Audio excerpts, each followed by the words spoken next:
प्रदेश प्रभारी राधा मोहन दास अग्रवाल ये मात्र 15 से 20 दिन पहले राजस्थान प्रदेश के भारतीय जनता पार्टी के प्रदेश प्रभारी नियुक्त किए गए हैं और इनके प्रदेश प्रभारी नियुक्त होने के बाद में 2 बार अब तक ये निशाने पे आ गए हैं। पहली बार ये अपनों के ही निशाने पे आ गए। ये वक्त था जब भारतीय जनता पार्टी की सदस्यता अभियान की शुरुआत की जा रही थी और इन्होंने भाजपा राजस्थान के एक बड़े नेता राजेंद्र राठौड़ के लिए हाजिरी को लेकर कुछ कह दिया था।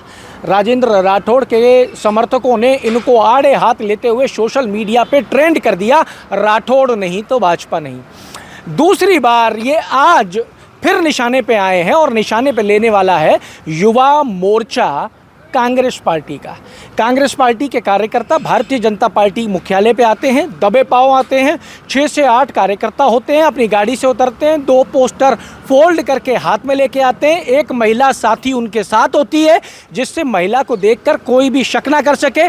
भारतीय जनता पार्टी मुख्यालय के ठीक सामने आते हैं, शाई लगाते हैं, पोस्टर के ऊपर मुर्दाबाद के नारे लगाते हैं, पायलट जिंदाबाद के नारे लगाते हैं और पोस्टर फाड़ कर जितनी देर में भारतीय जनता पार्टी प्रदेश कार्यालय जागता उससे पहले वो पोस्टर फाड़ कर भागकर निकल जाते हैं।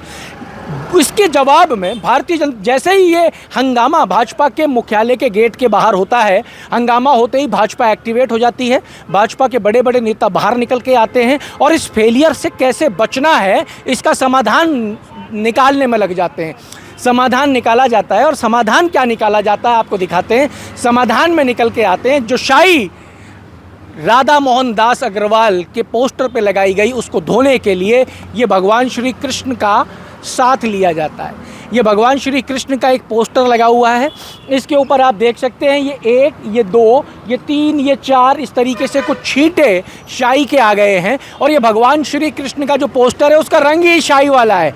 श्यामल रूप में ये यहाँ मौजूद हैं।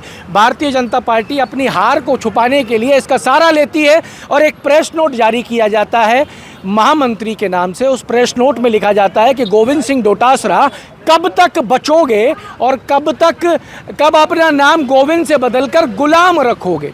खैर ये वॉर चलती रहेगी, ये बयानबाजियां हैं, ये चलती रहेंगी। पर एक बात भारतीय जनता पार्टी के अंदर ये तय हो गई है कि पिछले 8 महीने से जिस भारतीय जनता पार्टी में कोई बोलने वाला नेता नहीं था, वहाँ पे ये राधा अग्रवाल, ये प्रभारी अग्रवाल जो 15 दिन में 2 बार निशाने पे आ चुके हैं, विपक्ष के भी और पक्ष के भी। विपक्ष इसलिए नहीं पचा पा रहा क्योंकि विपक्ष को उम्मीद ही नहीं थी कि भाजपा का कोई नेता इस तरीके से भी बयानबाजी करेगा, और पक्ष इसलिए नहीं पचा पा रहा क्योंकि पक्ष को भी ये उम्मीद नहीं थी कि हमारे दिग्गज नेताओं के ऊपर भी कभी कोई ऐसा प्रभारी आएगा जो सवाल उठाएगा। राधा मोहन दास अग्रवाल चाहे युवा मोर्चा कांग्रेस के और चाहे भारतीय जनता पार्टी के दूसरे धड़े के कार्यकर्ताओं के निशाने पे हो, पर राधा मोहन दास अग्रवाल ने इन 20 दिनों में अपनी मंशा साफ कर दी है कि वो प्रदेश में जो भी घट रहा है उसको लेकर चुप नहीं बैठेंगे,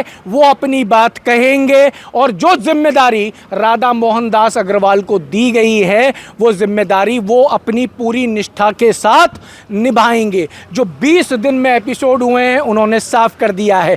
भारतीय जनता पार्टी का स्टेटमेंट मैंने आपको बता दिया है। हुआ क्या था ये आप वीडियो देख लीजिए जो सिर्फ अमर उजाला के पास है, एक्सक्लूसिव वीडियो है। कांग्रेस वाले युवा मोर्चा के नेता कैसे आए, कैसे शाही लगाई और कैसे चले गए और कैसे पूरा का पूरा प्रदेश भाजपा कार्यालय का सिस्टम धरा का धरा रह गया। राधा मोहन दास अग्रवाल पे अब तीसरी बार उनको कब घेरने का प्रयास किया जाता है, राधा मोहन दास अग्रवाल अब क्या बयान जारी करते हैं, इस पर सबकी नज़रें रहेंगी। पर एक चीज़ तय है कि एक लंबे समय के बाद भाजपा को संभालने के लिए और भाजपा के नेताओं की जवाबदेही तय करने के लिए एक नेता आ गया है। अमर उजाला के लिए जयपुर से मैं आशीष। अगर आप ये वीडियो YouTube पर देख रहे हैं तो हमारे चैनल को सब्सक्राइब करें और बेल आइकन को दबाना ना भूलें। अगर आप Facebook पर ये वीडियो देख रहे हैं तो हमारे पेज को लाइक करें।